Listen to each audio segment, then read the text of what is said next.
Bueno, Karin, lo que estaba pensando es que ahora te quería comentar sobre cómo podemos definir un poco la innovación social y la inclusión social. Son dos cosas distintas. Para contextualizar en este curso trabajamos con las dos nociones. Por un lado la innovación social y después la inclusión. Nos vamos a ir explicando, entre comillas, como de una forma más pausada y longitudinal. Primero, a mí me interesa entender que, por ejemplo, la innovación, desde el punto de vista de la academia, viene como desde la disciplina económica. En los años 60, 70 hubo una suerte de, digamos, movimiento crítico en la economía respecto del modelo de desarrollo neoliberal y cuáles eran los impactos que se lograban o no en términos, por ejemplo, de desarrollo o de impacto de políticas públicas para reducir la pobreza y una serie de indicadores como más bien duros. Entonces, en esa discusión se hablaba, no sé si tú, en términos económicos, diríamos que hay una curva de productividad donde a mayor cantidad de recursos se produce de una cierta manera, entonces se produce una curva. Pero hay una forma en que se produce un salto, y ese salto se decía que era la tecnología. La tecnología nos permite producir más cosas con la misma cantidad de recursos, con la misma cantidad de personas, pero tal vez más calificadas, con la misma cantidad de recursos. Pero entonces se empezó a hablar de esto, se empezó a hablar en términos de innovación. ¿Por qué? Porque este salto tecnológico permitía que se produjera de otra forma y había como un salto como disruptivo, como algo que no se podía explicar de otra forma.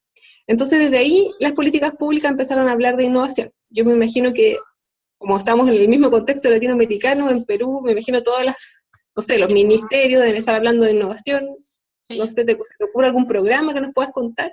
Sí, mira, acá en realidad hay temas de innovación desde las, como tú dices, desde el Estado, pero más que innovación van repitiendo varios programas. Por ejemplo, acá podemos hablar del tema productivo, hace poco el tema del minero, que está muy en Ujú. boga en el país, está generando nuevos cambios tecnológicos, porque de hecho Chile es un país minero también, con mucha producción de Ujú. cobre.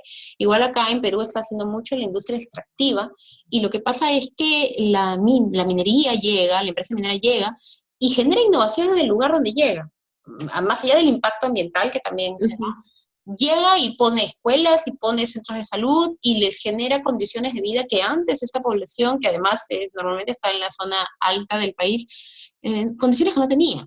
Entonces hace que la gente se Ujú. conecte nuevamente con esta tecnología y que definitivamente va a ingresar por ahí a conectarse con lo que es un poco más la sociedad peruana y también, Ujú. ¿no? Aquí a nivel de políticas públicas este gobierno último no ha hecho mucho, para ser honesta. Ha repetido un poco las políticas de Estado anteriores a nivel social, a nivel de inclusión. Ujú. Empezaron corriendo con el tema de la inclusión, pero al final lo dejaron un poco de lado. Se volvieron un poco más, ¿cómo decírtelo? Un poco más, no sé si el término es adecuado, pero se volvieron más demagogos que Ujú. ejecutores, ¿no? No sé cómo. Oye, bueno, lo que yo quería insistir en términos de cómo se utiliza esta palabra de la innovación, por ejemplo, nosotros tenemos varios programas, hay varios programas en el gobierno que insisten en esta idea de innovación, y lo que si uno lo ve desde afuera, primero aparece como ¿Ya? un discurso desde las políticas públicas, que se revela que en algún punto el modelo económico neoliberal no puede resolver todo, y por otro lado se pone una gran responsabilidad en el individuo, donde van a haber emprendedores, donde van a haber microempresarios, toda esa jerga como del emprendimiento, que habla mucho de la persona individual. Por otro lado, se habla también de microclimas o de ecosistemas innovadores que forman plataformas para apoyar a estos individuos. Entonces, por ejemplo, se habla de alianza público-privado, y, y ahí, por ejemplo, distintos actores van poniendo su acento. Por ejemplo, si hay un centro de investigación que es más cercano a una corriente de pensamiento de derecha, va a insistir en que el aporte privado tiene que ser fundamental y que el Estado tiene que retirarse un poco. Y por otro lado, si es una plataforma más estatal, va al contrario. Sí. Y después otro, claro, y el último elemento es como que también en la innovación como que se habla de la cultura de la innovación y cómo se llega a tener una cultura innovadora, sobre todo lo que es ministerio de educación, ministerio o agencias dedicadas a la ciencia, de llevar la ciencia a los colegios, de tratar de generar un sistema como más abierto al conocimiento.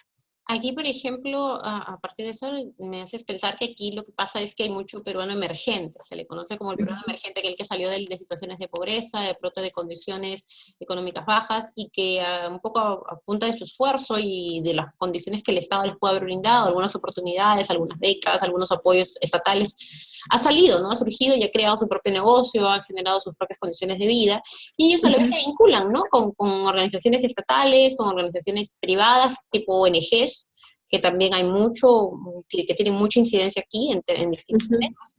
Ahora, a nivel educativo, de pronto lo que últimamente se ha visto a nivel de las políticas de este Estado, de este gobierno, tiene que ver con los colegios de alto rendimiento, los COAR, que es convocar profesionales para que trabajen en estos colegios, desde educadores, psicólogos, distintos profesionales, para mejorar justamente el tema educativo. Eso se está innovando, pero no se está a nivel obviamente generalizado, todavía son programas a modo piloto, diría. Piloto, claro, de pequeñas iniciativas. Bueno, en Chile pasado cosas muy parecidas. Sí, sí, es que no se podría tampoco hacer un programa macro. Mucho riesgo, mucho costo. Oye, ¿hacemos un break? ¿Sí?